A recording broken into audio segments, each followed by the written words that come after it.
अस्सलाम वालेकुम viewers, welcome to my channel SM cooking secret. उम्मीद है आप सब खैरियत से होंगे, खुश और आबाद होंगे। आज हम बनाने जा रहे हैं बाज़ार से भी बेहतरीन लड्डू पीठी।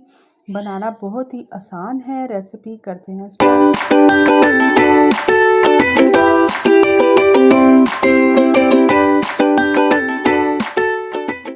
यहाँ पर मैंने चने की दाल ली है। ओवरनाइट इसको मैंने डिप रखा था।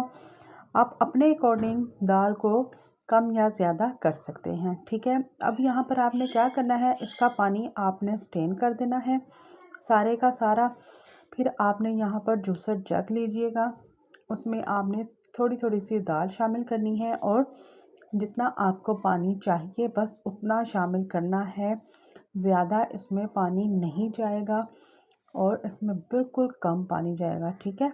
यहाँ पर मैं आपको दिखाऊंगी, सिर्फ इसमें मैंने 2 टेबलस्पून इसमें पानी शामिल किया होगा और इसमें पानी को शामिल करेंगे और ये तमाम की तमाम जो चने की दाल है इसको अच्छी तरह से मैं ग्राइंड करूँगी, ठीक है।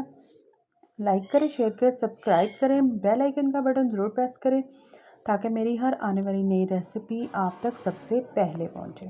कोशिश यही करें कि इसमें ज़्यादा पानी नहीं डालना। चम्मच की मदद से आपने इसको मिक्स करना है। अब इसमें आप देख सकते हैं कि इसमें छोटा सा एक बॉल मैंने डाला है माश की दाल का। उसको भी मैंने ओवरनाइट डिप किया हुआ था। अब इसको अच्छी तरह से आप इसकी कंसिस्टेंसी देख सकते हैं कि ये इसको मैं ज़बरदस्ती जग में से बाहर निकाल रही हूँ। बिल्कुल लिक्विडी फॉर्म में नहीं होना चाहिए। ये तमाम का तमाम चने की दाल और जो माश की दाल है उसको मैंने निकाल लिया है। 1 पाव के करीब चने की दाल होगी और उसमें मैंने शामिल किया है 8 टेबलस्पून माश की दाल, ठीक है। अपने अकॉर्डिंग आप तमाम की तमाम चीज़ों को कम या ज़्यादा कर सकते हैं। अगर आपने 1 कप भर कर चने की दाल ली है तो आप उसमें शामिल करेंगे 6 से 7 चम्मच माश की दाल। अब इसमें मैंने नमक डाला है, अजवाइन डाली है और इसमें मैंने शामिल किया है मीठा सोडा जो हम खाने में इस्तेमाल करते हैं। और ये प्रोसेस जो मिक्स करने वाला है इसको आपने 20 से 25 मिनट इसी तरह से मिक्स करते जाना है ताकि जो आपके जो लड्डू हैं वो ज़बरदस्त से फ्लफ़ी और फूले फूले बने और अंदर तक अच्छी तरह से कुक हो और जो लड्डू है ऊपर से जालीदार बने।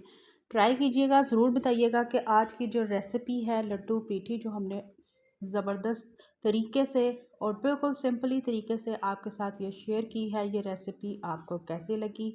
20 से 25 मिनट उसको मैंने मिक्स करते हुए लगाया। अब मैंने इसको 20 से 25 मिनट ऐसे छोड़ देना है ऊपर कवर करके। अब यहाँ पर वो टाइम भी गुज़र चुका है। इसको अच्छी तरह से मिक्स करेंगे और ये जो चम्मच मैंने पकड़ा है जिससे हम सालन वगैरह शामिल करते हैं, हम वो चम्मच लेंगे। अब यहाँ पर मैंने एक कढ़ाई ली है, उसमें आपने घी शामिल करना है और घी आपका गर्म होना चाहिए और आपने इसी तरह से एक एक चम्मच इसमें शामिल करना है और जो लड्डू हैं उसको फ्राई करते जाना है। सबसे पहले आपने यहाँ पर क्या करना है कि जो चम्मच है उसको आपने पानी में डिप करना है। फिर आपने जो ये बैटर बनाया है लड्डू वाला उसमें डिप करके तो एक एक चम्मच भर भर के इसमें आपने शामिल करना है। जैसे ही ये ऊपर आता जाए तो आपने इनकी जो साइड्स हैं उनको आपने टर्न कर देना है और जो फ्लेम है मीडियम टू स्लो फ्लेम रखिएगा ताकि ये अच्छी तरह से कुक हो जाए। यहाँ पर आप इसकी लुक भी चेक कर सकते हैं, आपकी अपनी मर्ज़ी है। गोल्डन ब्राउन कर लें, ज़्यादा आप ब्राउन पसंद करना चाहते हैं, जो आपको पसंद हो आप इनको वो कलर दें और इन्जॉय करें। ट्राई कीजिएगा, ज़रूर बताइएगा कि आज की ज़बरदस्त सी जो रेसिपी आपके साथ शेयर की गई है ये रेसिपी आपको हमारी कैसी लगी। कमेंट बॉक्स में जब मैं आपके अच्छे अच्छे कमेंट्स पढ़ती हूँ मुझे बेहद खुशी होती है। इसी तरह से हम बहन भाइयों ने एक दूसरे का साथ देना है ताकि अल्लाह ताला हम एक दूसरे को कामयाब करे, आमीन। और यहाँ पर आप एक दूसरे इनकी लुक चेक कर सकते हैं। जितनी आपके कढ़ाई में इजीली ये जो लड्डू हैं वो आ जाएं आपने उतने ही इसमें शामिल कीजिएगा। ज़्यादा क्वांटिटी इसमें शामिल मत कीजिएगा कि ये एक दूसरे के ऊपर हों और फ्राई अच्छे तरीके से ना हो सके, ठीक है। यहाँ पर मैं आपको दोबारा से दिखाना चाहती हूँ कि आपने इनको क्या करना है। यहाँ पर आप इनके लुक भी चेक कर सकते हैं। इससे ज़्यादा मज़ीद कलर देना चाहते हैं तो आप इनको दे सकते हैं। नहीं तो इस स्टेज पे भी आकर आप इनको निकाल दीजिएगा। ठीक है, मैंने थोड़ा सा इनको और कलर दिया है, ज़्यादा मैं इनको ब्राउन कलर नहीं दूंगी, गोल्डन कलर ही हम रहने देंगे। और यहाँ पर आप इनकी लुक चेक कर सकते हैं। अच्छी तरह से इसमें से ऑयल या घी निकाल लीजिएगा। फिर आपने इनको एक बड़ी प्लेट में शिफ्ट करना है। फिर उसके बाद हम अपने सेकंड बैच की तरफ आ जाएंगे। आप यकीन जाने खुशबू बेहद अच्छी आ रही है। आप जब खुद ट्राई करेंगे इसका अंदाज़ा आपको खुद भी होगा कि जब आप ये लड्डू फ्राई करते हैं तो इसकी कितनी अच्छी सी मज़ेदार सी खुशबू होती है। यहाँ पर आपने इस तरह से एक जो चम्मच है उसको पानी में डिप करना है।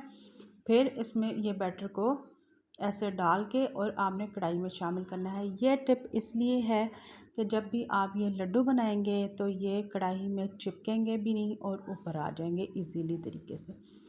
और इसी तरह से आपने इनको डिप करते जाना है पानी में। फिर आपने बैटर इसमें शामिल करना है और कढ़ाई में जो बैटर है उसको डालते जाना है। बहुत ही इजी रेसिपी है। बस इसमें आपने दो चीज़ों का ध्यान रखना है। एक तो आपने ग्राइंड करते वक्त इसमें पानी शामिल नहीं करना। इसका दरदरापन होना चाहिए जिस तरह से आपको ये नज़र आ रहा है। अगर तो ये लिक्विडी फॉर्म में गया तो आपके लड्डू बिल्कुल भी नहीं बनकर रेडी होंगे। और दरदरापन रहेगा तो आपके ज़बरदस्त जालीदार ये लड्डू पीठी वाले जो लड्डू हैं वो बनकर रेडी हो जाएंगे। और यहाँ पर आप इनकी लुक भी चेक करें, ट्राई करें, ज़रूर बताएं। इंशाल्लाह ताला आज की ये जो रेसिपी है आपको बेहद पसंद आएगी। मेरी फैमिली को तो बेहद पसंद आई। इंशाल्लाह ताला आपको भी ये रेसिपी बहुत पसंद आएगी। यहाँ पर आप इनकी लुक चेक कर सकते हैं। जो लड्डू की है साइज़ आप कम या ज़्यादा अपने अकॉर्डिंग बड़ा या छोटा आप साइज़ में इसको कर सकते हैं। यहाँ पर नॉर्मली साइज़ ही रखें तो ही खूबसूरत लगेगा। ज़्यादा छोटे भी नहीं अच्छे लगते और ज़्यादा बड़े भी नहीं अच्छे लगेंगे। इसलिए आप इनको नॉर्मली जो ये साइज़ है जिस तरह से मैं ये इस चम्मच से कर रही हूँ इसी तरह से आपने इनको कर देना है। ये लास्ट हमारा थर्ड बैच है। इसको हम फ्राई करेंगे, इंजॉय करेंगे अपनी फैमिली के साथ, अपने बच्चों के साथ। इस रेसिपी की दो ज़बरदस्त सी टिप हैं। एक तो आपने इसमें पानी ज़्यादा शामिल करके इसको ग्राइंड नहीं करना। दूसरा आपने इसको 20 से 25 मिनट तक अच्छी तरह से फेंटते रहना है बैटर को ताकि वो प्लफ़ी हो जाए, अंदर तक कुक रहे, अंदर तक अच्छी तरह से जो हमारे लड्डू हैं वो बनकर रेडी हों। और अगर यहाँ पर आप देख सकते हैं आप इस तरह से इसको नहीं मिक्स करेंगे तो उससे भी आपके जो लड्डू हैं वो बनकर अच्छे रेडी नहीं होंगे। यहाँ पर अब हम इसमें जो इसकी खासियत है लड्डुओं की जिसके बगैर ये रेसिपी बिल्कुल अधूरी है, इसमें हम देंगे कोयले की ज़बरदस्ती स्मोक देंगे और ताकि ये बाज़ार से भी बेहतरीन आपको खाने में लगे। और यहाँ पर गर्मा गर्म है, जितना गर्मा गर्म होगा खाने में इसका उतना ही मज़ा आएगा। यहाँ पर हम इसको देंगे कोयले का ज़बरदस्त सा धुआं और कवर करके रखेंगे थोड़ी देर के लिए ताकि अच्छी तरह से जो इसकी तमाम की तमाम स्मोक है वो लड्डुओं को अच्छी तरह से उसकी खुशबू पहुंच जाए। यहाँ पर 3 से 4 मिनट गुज़र चुके थे। हमने इसको स्टे दिया है। अब हम इसको सर्व करेंगे। सर्विंग में क्या करना है, आपने इस तरह से जितने भी आपने लड्डू सर्व करने हों आपने इस तरह से इसमें लड्डू जो हैं हम वो डालेंगे। जो ज़बरदस्त से हमारे लड्डू पीठी हमने रेडी की है। इसमें जो हमने ग्रीन चटनी है मैंने ख़ुद इसको दरदरा सा रखा है, बिल्कुल हमने इसका फ़ाइन जो है वो नहीं बनाना, लिक्विड फॉर्म में इसको नहीं बनाना। इस तरह से हम दरदरा रखेंगे। इसके ऊपर हम इस तरह से दही शामिल करेंगे।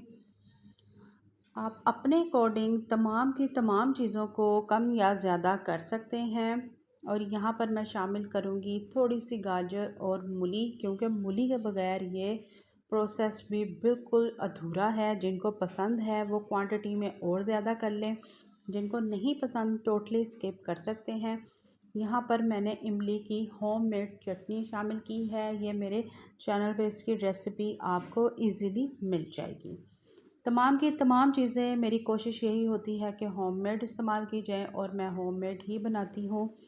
यहाँ पर आप इसकी लुक चेक कर सकते हैं, कितने मज़ेदार, नरम और यहाँ पर फ्लफ़ी बनकर रेडी हुए हैं हमारे लड्डू पीठी वाले। ज़रूर तैयार कीजिएगा, ज़रूर बताइएगा कि आज की रेसिपी आपको हमारी कैसी लगी। खुश रहें, खुश रखिएगा, दुआ में शामिल करें मुझे, मेरी फैमिली को। इंशाल्लाह ताला मिलूँगी नेक्स्ट रेसिपी के साथ।